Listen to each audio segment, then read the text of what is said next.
Magandang araw po, welcome po sa aking channel, Love9 TV. Patalasasan po, meron po ba kayong mga properties na napapabayaan or non-performing assets? Plan nyo ibenta, pero wala kayong oras sa pagbenta nito. Kung ito'y pagkakatiwala nyo po sa amin, tawag lang po kayo sa aking numero, usap po tayo, gawin ko po ng video for free. Yes, libre po, wala po kayong babayaran. Tutulungan pa namin kayong mabenta ang inyong property.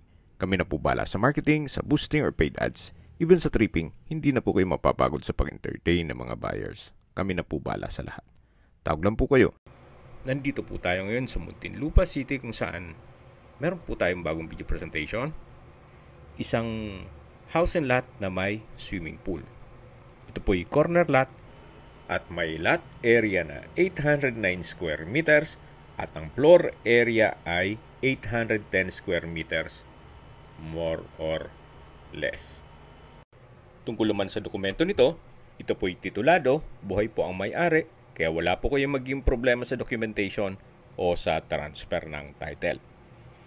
Napakaganda po ng lokasyon, malapit po sa lahat ng business establishments. Pati po SM Muntinlupa. Ito pong bahay ay well-maintained, kaya wala na po kayong ipapagawa dito. Ready for occupancy. Once na ma-acquire nyo itong property, anytime, pwede nyo na pong lipatan kaagad. At ang kagandahan pa po dito, ito po'y fully furnished.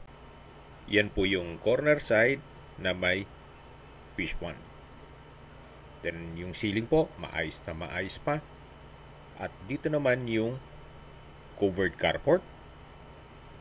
Nakakasya ang dalawang sakyan. Dito naman sa labas ay kasya pa isang sakyan. Bali, 3 sakyan po ang kasya dito sa loob. Nakabakod na rin po buong property. Then dito po sa taas ng garahe ay meron pong kwarto. Mamaya po, aakyat tayo dyan. Ito po yung tinutukoy ko na covered car garage na kakasya ang dalawang sasakyan. Then may glass block sa dulo. Naka-tiled flooring na rin po. Dito naman ay may hangout area o covered lanay. Meron din pong rattan sala set, then center table. May access door papunta sa kitchen. Yan po yung tinutukoy ko na pintuan. At dito naman ay meron pong hagdan papunta sa balkonahe. Nandito na po tayo sa area ng swimming pool. Naka-tiled flooring po. Then may side garden. Sa dulo po ay may shower area. Dito naman yung covered lanay. May mga garden set. Napakalawak po ng area. Then sa dulo ay may breakfast table.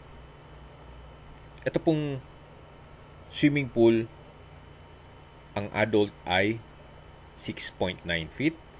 Yung lalim. Then dito naman sa children's pool ay 3 to 4 feet. Ang pump at filtration po ay working. Wala lang tubig ngayon, gawa ng wala naman pong gumagamit. So yan po yung adult at kiddie pool. Then yung sa dulo naman ay yung back view ng bahay. Mapapansin nyo po, sa bubong ay may mga solar panel. So, pwede pong gamitin yung mga low wattage na appliances, gaya ng ref, electric fan, kettle water heater, washing machine, at iba pa. So, dito po sa likod ko, mamaya ikutan natin yan, meron din pong mga fruit-bearing trees, gaya ng lansones, Indian mango, Kiat orange, at rambutan. Then dun po sa harapan na may fish pond, meron din pong kingfish tilapia at native tilapia. So balik po ulit tayo dito sa may hangout area. At yan po yung access door papunta sa kusina. May aluminum screen door. Yan po yung garahe. At dun po tayo papasok sa main door. Dalawa po pala ang entry at exit points nitong property. So ito po yung main gate. Yan yung pedestrian gate. Then dun sa dulo ng swimming pool ay meron pong secondary gate. Yan po yung tinutukoy ko na fish pond. Mamaya po, pag pasok natin sa loob, dun po sa hangout area, makikita nyo yung mga isda. Yan po yung sliding glass window sa may living area. Okay, lipat na po tayo dito sa may main door para check natin yung loob ng bahay. Ito po yung naka-solid wood door. Welcome po dito sa bahay ni Ma'am at Sir. Napakaganda po, napakalinis at napaka-adiwalas. Lahat mong kagamitan na makikita nyo ay kasama po yan. Pera sa personal staff ni owner. Ito pong living area ay may dalawang customized glass windows. Then may curtains, may sofa, center table, console table, vanity mirror.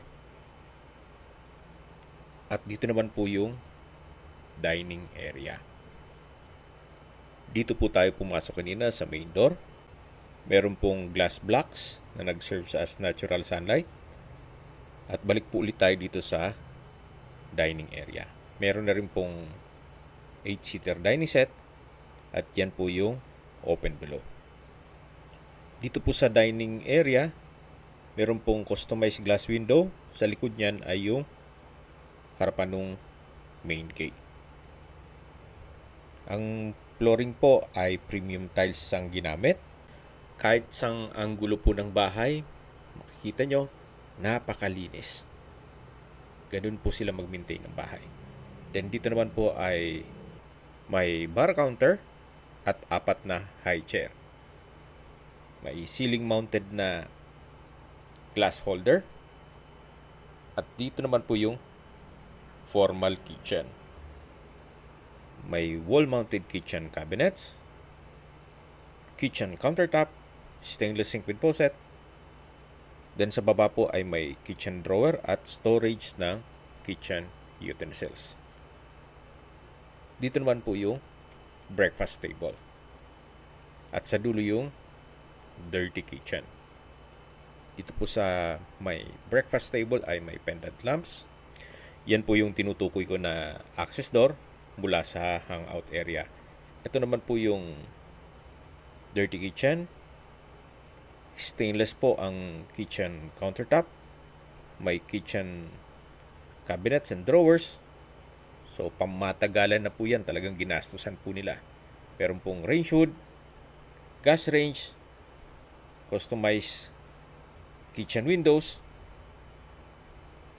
At yan po yung tinutukoy ko kanina na access door. At balik po ulit tayo dito sa may formal kitchen. Meron din pong gas range and range hood. Dito po sa bar counter ay meron pong ceiling fan. Then may chandelier sa may dining area. Bago po tayo pumanik dun sa hagdan, check po muna natin dito sa may powder room. Ito po yung naka-solid wood door. Check po natin. Meron pong hand wash basin, stainless faucet, water closet with bidet, at ito'y naka-tile bathroom wall. Then meron din pong bathroom window at high ceiling. Then may decorative flower base na rin po siya. At tissue holder. So yan po yung powder room. Then meron pong glass blocks. At babalik po ulit tayo dito sa may dining area. Mula po dito, matatanaw natin yung living area. Malaking bagay po itong mga glass blocks. Mas nakakapaaliwalas at meron pong natural sunlight. Dito naman po ay may malaking wall mirror. Mas nakakapalaki po ng area. Ito naman po yung French door design na papunta naman sa covered lanai o hangout area na kung saan mas malaki po ito. Then dito po yung tinutukoy ko na fish pond na meron pong mga isda. Then natural stone po ang disenyo. Kaya sarap pong kape kayo every morning dito. Papakain ng mga isda. So yan po yung corner side. Then pag diniretso mo yan, dun po tayo yung sa may pedestrian gate. Yan po yung glass window. Ito po yung access door papunta sa living area. Yan po, napakalawak pa po nito. Then meron pong aquarium. Ito pong rattan set na may center table. Kasama po yan. May ceiling fan. Then naka-tile flooring na rin po. Balik na po ulit tayo dito sa loob. So pagpasok po natin, yan po yung living area. High ceiling, may chandelier. Then sa dulo yung main door. At meron pong 3 steps na stairs. At ito po yung naka-wood parquet. Dito po ay may coffee table. At yan po yung hagdan papunta sa mga kwarto. Ito naman po ay may glass wall. Sa likod po niyan ay yung family area. Pwede rin gawing music room o entertainment room. So depende po yan sa magiging use nyo o purpose dito sa kwartong to. Pwede ring opisina. Naka-wood parquet din po ang flooring. May ceiling fan. Then, glass walls. May built-in cabinet. Then, wall-mounted shelves. At meron din pong glass door. Labas po ulit tayo. So, mula po dito sa entertainment room o family room, matatanaw natin yung living area, yung dining area, at yung hagdan. Pero bago tayo umakyat dyan, check muna natin yung first bedroom na kung saan ito po yung naka-solid wood door. Kung meron man po kayong PWD or senior citizen sa pamilya, itong kwarto na to ang para sa kanila.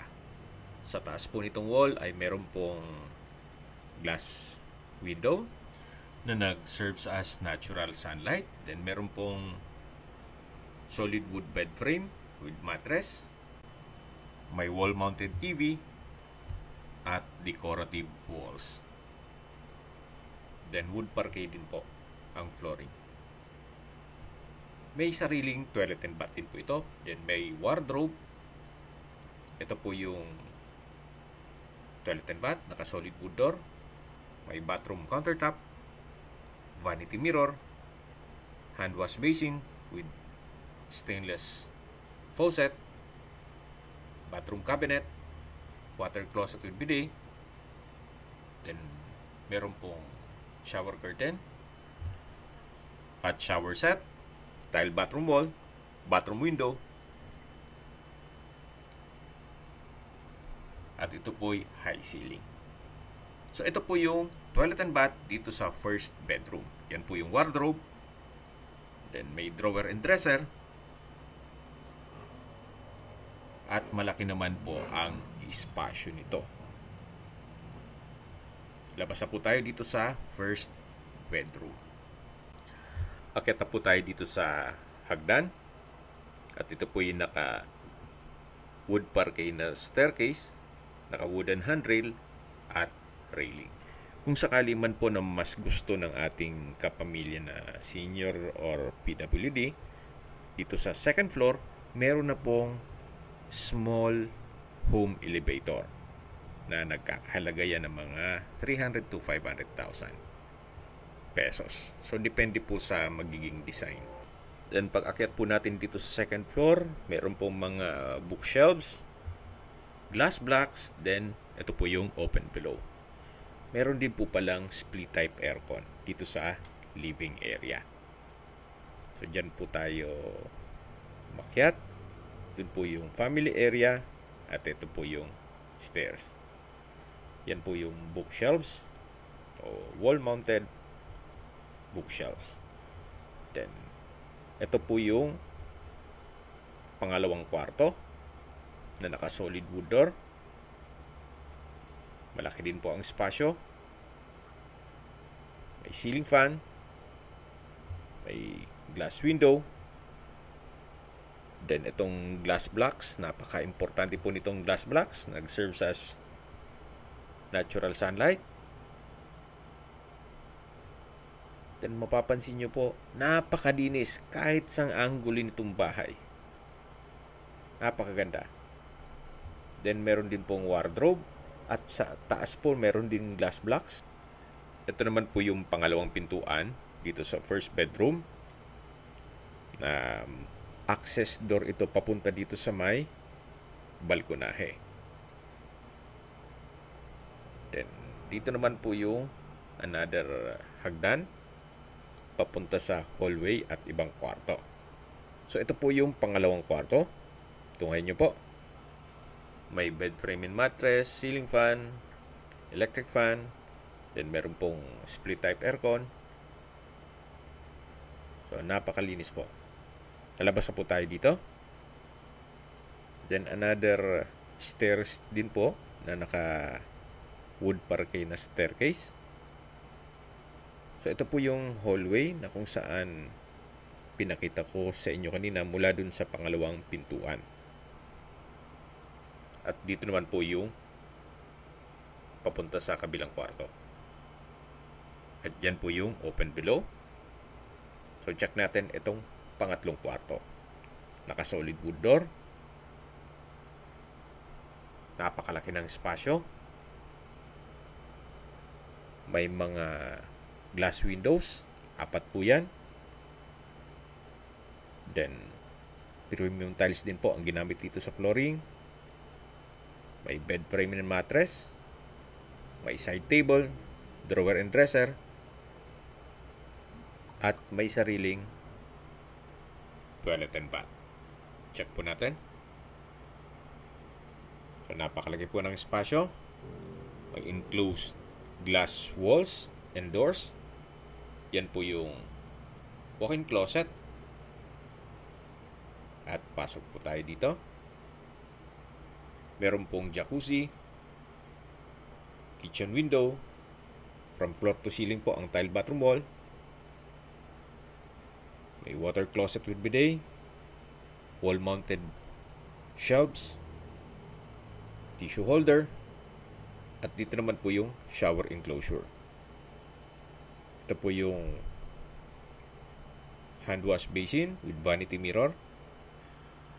Dito naman po yung shower enclosure cubicle cabin, cubicle with body jets o hydro massage with 6 adjustable body jets, then multifunction shower heads at safety glass doors. Okay, labas na po tayo. Ito po yung toilet and bath dito sa master's bedroom. Meron din pong 2-seater coffee table, may window type aircon at wall mounted TV. Ito po yung access door na papunta dito sa balkonahe o terrace. Meron pong aluminum screen door. At paglabas po natin dito, matatanaw nyo ang inyong mga magiging kapitbahay. So, yan po'y parte lang. Dito po ang pinakamalaking part ng balkonahe o terrace ng master's bedroom. So, dito naman po yung kabilang side ng street. Bali, 1, 2, 3, tatlong streets po ang covered nitong property. Ulitin ko po. Ang lot area po nito ay 809 square meters. Ganun po siya kalaki. Okay, balik po ulit tayo dito sa master's bedroom. May bedside table, lampshade. Then dito yung coffee table. At sa dulo yung drawer and dresser. Yan po yung toilet and bath kung saan dyan na po tayo galing kanina. Ito po ulit yung hallway. Then, yan po yung hagdan. Pag diniretso natin yan, yun sa balkonahe. At ito po yung last bedroom na naka-solid wood door din po siya. Sa spasyo, Sakto lang, hindi naman siya ganun kaliit at hindi naman ganun kalaki. May study table, double deck, may ceiling fan at electric fan, naka-tile flooring, may pin lamps. Kahit po dito sa last bedroom, malinis na malinis pa rin po. Paglabas niyo po dito sa kwarto, yun po yung master's bedroom kung saan na-check na natin yan. At dito naman po, yung access papunta sa balkonahe. Then ito po yung isang kwarto na kung saan na-check na rin natin yan. Dito naman po ay yung common toilet and bath. Naka-solid wood door din po ito at napakalaki din po ng espasyo. Naka-tile bathroom wall, may bathroom window, hand wash basin, vanity mirror, water closet with bidet, then meron din pong shower enclosure. May overhead shower at body shower. So ito po yung common toilet and bath. At lalabas na po tayo para check natin yung ibang parte nitong bahay. So labas po tayo dito sa may balkonahe. Sa baba po nito ay yung maliit na hangout area katabi ng garahe. At dito naman po ay may balkonahe. Sa baba naman nito ay yung covered lanai na malapit sa swimming pool. Ito pong swimming pool ay may running water, may falls, may shower, may fountain, at romantic lights. Then dito po ay may banyo. Ito po yung ginawang service area. So maximize nila yung space. At dito naman po yung hagdan na papunta naman sa roof deck o view deck. Napakalaki din po ng espasyo dito. At dito na rin po nakapwesto yung mga solar panels. So makakatipid na po kayo sa kuryente. Hanggang dito po yung roof deck o view deck. Mula po dito, matatanaw nyo na yung Chowking, Burger King. Actually, katabi lang po niyan yung SM. Yan po yung inyong magiging kapitbahay. 360 degrees ang overlooking view dito. Then meron pong mga lamp post. At dito po yung lower part ng view deck.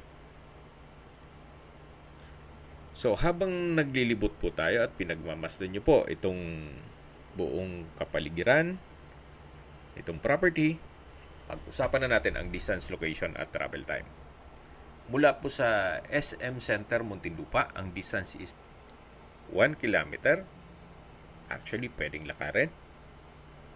O ang travel time is 5 minutes.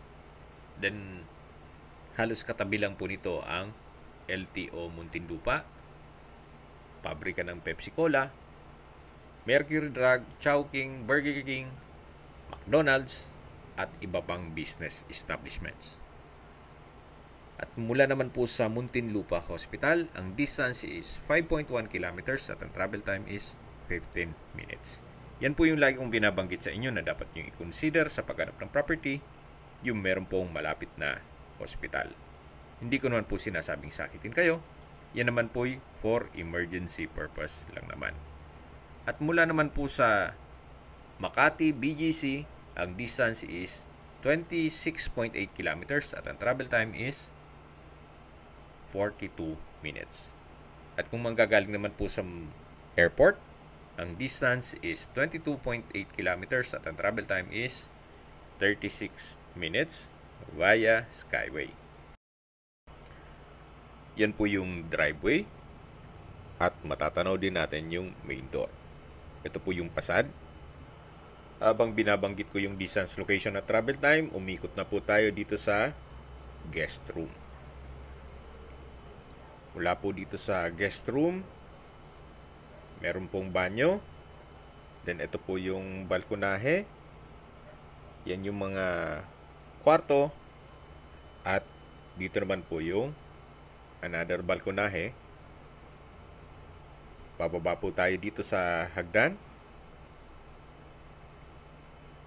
Then matatanong natin yung hangout area. May pocket garden po dito. May ilang ornamental plants. Then balik po ulit tayo dito sa swimming pool. Sa mga nag-skip po ng video, summarize ko lang po, ito pong property ay nasa Muntinlupa. May lot area po ito na 809 square meters at may floor area na 810 square meters. Ito pong property ay fully furnished at ready for occupancy. Tungkol naman sa dokumento nito, ito po'y titulado at buhay po ang may-ari. Dito po sa side ng swimming pool ay meron pong pocket garden. Then may countertop. Ito po yung adult pool o covered adult pool. Then yan po yung side view ng bahay na kung saan inikutan natin yan kanina hanggang sa view deck. Ito po yung owner's built, kaya makita nyo naman maayos pa ang structure. Then well maintained po ito. Yan po yung covered lanai na na-check na natin yan kanina. Then may mga side garden. Ito po yung shower area. Hanggang dito po yung side garden. So ulitin ko po, hindi ginagamit itong swimming pool kaya walang tubig. May waterfalls po yan. Then may running water, may shower, may fountain, at may romantic lights. Ito po yung swing. Then meron pong mga fruit-bearing trees. So meron po kayong bakanting lote dito na pwedeng gawing playground ng inyong mga apo o taniman ng inyong mga paboritong halaman. Dito po sa likod ay meron pong lansones, Indian mango, Ket-Ket orange, at rambutan. So may bridge po dito. Actually may isda din po sa ilalim. Then yan po yung pump room. At meron pong pathway dito. May griller. Then yan po yung toilet. Then may stainless na handlebar. At pagbaba naman dito ay meron pong pedestrian gate na isa po yan sa exit points na tinutukoy ko po sa inyo kanina. So ibang street naman po yan. Yan po yung running water. Hindi ko lang alam kung meron pong isda pa dito. Check po natin dito sa labas. Yung kabilang street naman po ito. So, naikutan na po natin lahat at na-check nyo na yung buong bahay. Pag-usapan na natin ang presyo nito. Binebenta po ito ni owner sa halagang 26 million pesos. Para sa akin, fair deal na rin. Gawa ng napakalaki po ng lot area. 809. At hindi pa po doon, napakalapit lang sa Manila. So kung skyway po ang daan ninyo papunta ng Manila, kaya po isang oras. So isa na po ito sa property na kung hanap nyo po ay dilipatan kaagad at kumpleto na ang gamit. Kung pasok naman sa inyong budget, pwede nyo nang i-consider po ito. Yan naman po ay opinion ko lang naman. Depende pa rin yan sa inyong assessment. Pero para sa akin, sa ganito kalaking bahay, fully furnished, may solar power pa, walking distance sa mga business establishments, pag-isipan nyo po. Okay? Kung may mga katanungan po kayo, tawag lang po kayo sa aking numero. At sa mga kababayan naman natin na sa ibang bansa, meron po akong Telegram. Sa mga iPhone user naman, may iMessage. Meron din pong Imo, Skype, Viber at WhatsApp. Same number lang po, 0917-316-3399. Sa mga nagtatanong naman po ng aming Facebook, meron po aming Facebook page na Nov9TV at Facebook Real Video. Meron din pong TikTok at Instagram. May ibang YouTube channel po kami, the Nov9TV channel, Nov9TV Listings, Nov9TV On The Spot, Nov9TV Updates, at Nov9TV House Rental. Sana po naibigyan nyo ang video presentation. Paki-like and subscribe na lang po sa aking channel para ma-update din po kayo sa aking future listings. Kung sakali po hanap nyo yung mas malaking sukat ng lupa, meron din po kami ibang listings na pwede nyong pagpilian. Huwag po kayong mag-atubiling tumawag sa amin. Then, let us know your budget para malaman namin kung anong property pwede naming ilog sa inyo. Sa lahat pong viewers, subscriber at nagtiwala po sa amin, salamat po sa suporta. Ingat po kayo lagi at yung pamilya. Maraming salamat po.